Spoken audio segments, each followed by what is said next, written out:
Math 2414, Surface Area of Revolution, Video 1, Development of the Formulas. I know a lot of students really don't care about where formulas come from. They just say, give me a formula and I'll do whatever you want to do with it. And I suppose from an applied perspective, where the results are important, I can understand that mindset.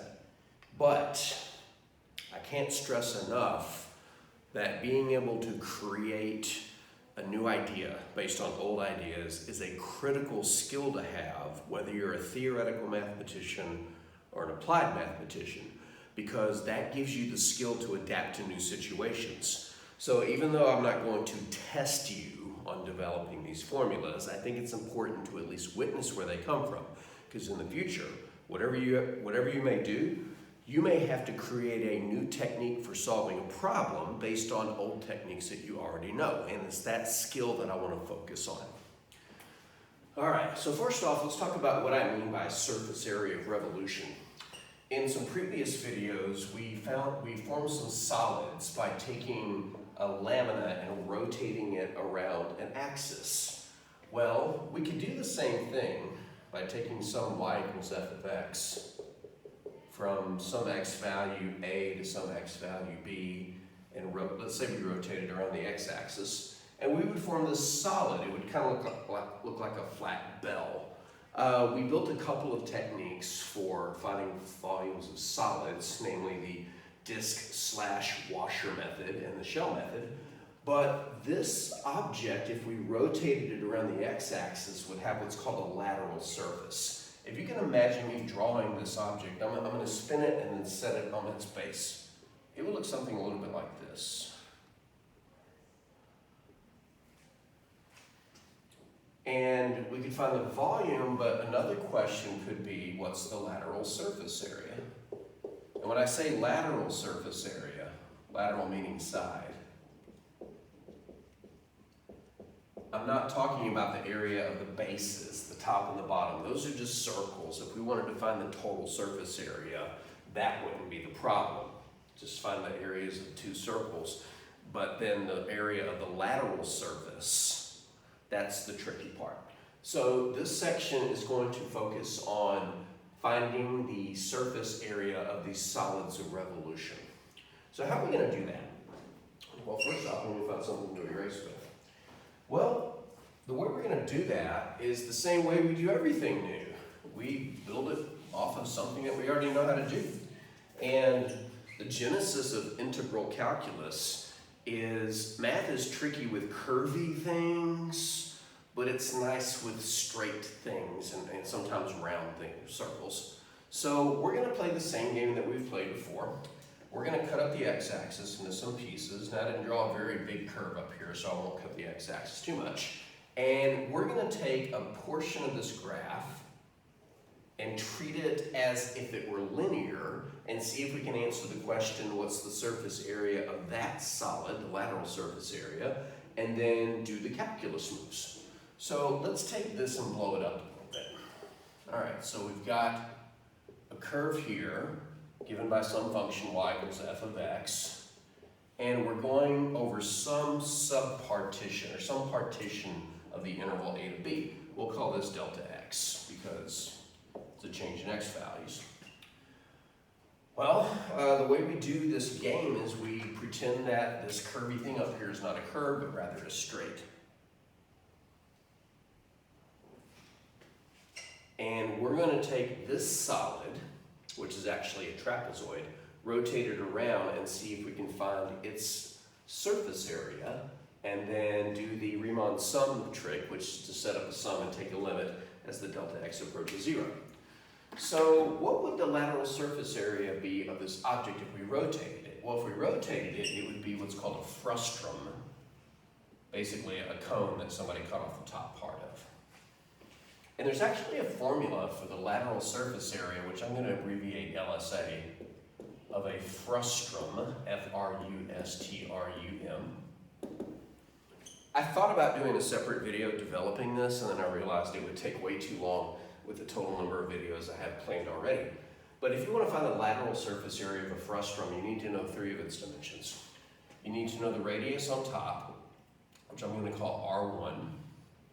You need to know the radius on the bottom, so imagine there's a circle down here, which I'm going to call R2. And you would think you need to know the height, but you don't. What you need to know is this side over here, which is called the slant height. It's not how tall it is straight up the middle, it's how tall it is up its edge. And I'm going to call that slant height a lowercase cursive L.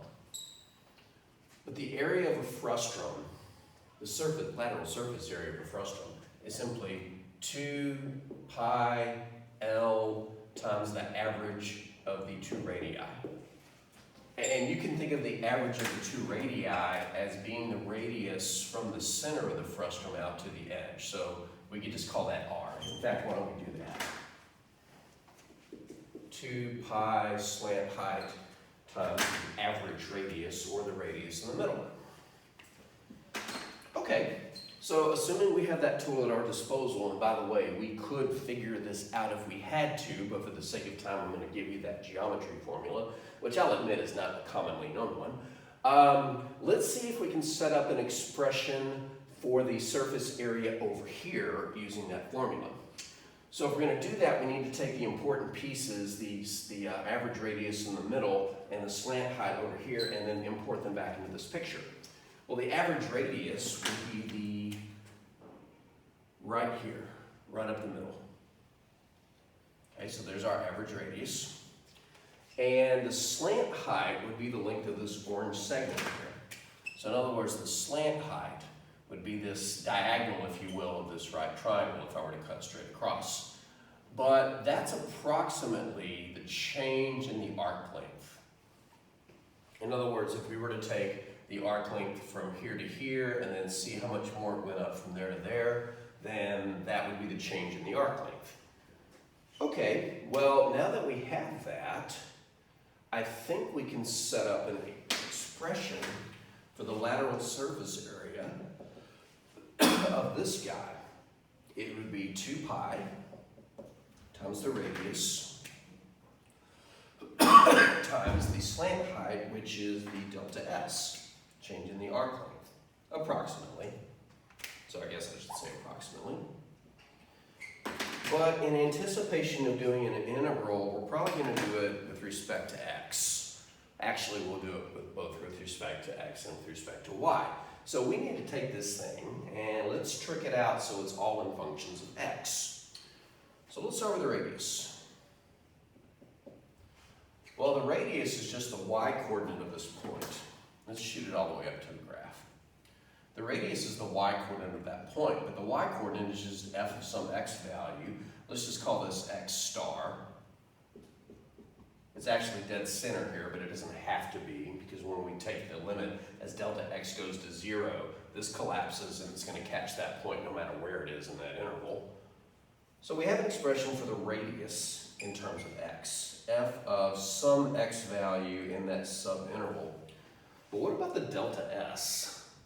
Well, I'm not going to reinvent the wheel, but in the video at the beginning of arc length, we developed the relationship between delta s and delta x, the change in x's, and delta y, the change in y's. Basically, it was just a Pythagorean relation. If I were to set up the Pythagorean theorem here and solve it for delta s, I would get the square root of delta x squared plus delta y squared. But even that doesn't give me what we want, because in the Riemann sum we need a delta x over here or a delta y over here, which would become the dx or dy when we take the limit as delta x or delta y approaches 0. And again, I'm not going to redo everything that we did before, but the trick was to basically factor out a delta x squared from the square root, put it under its own square root. The square root would kill the square and make it a delta x. That would turn this into a 1, and it would put this on top of a delta x squared. So we got 2 pi f of x star, square root of 1 plus delta y over delta x squared, delta x. And by the way, the choice to factor out the delta x was somewhat arbitrary, because I could have also I could have also factored out a delta y squared from the radicand and gotten delta x over delta y squared plus 1 and then a delta y on the outside if I were anticipating doing a dy integral.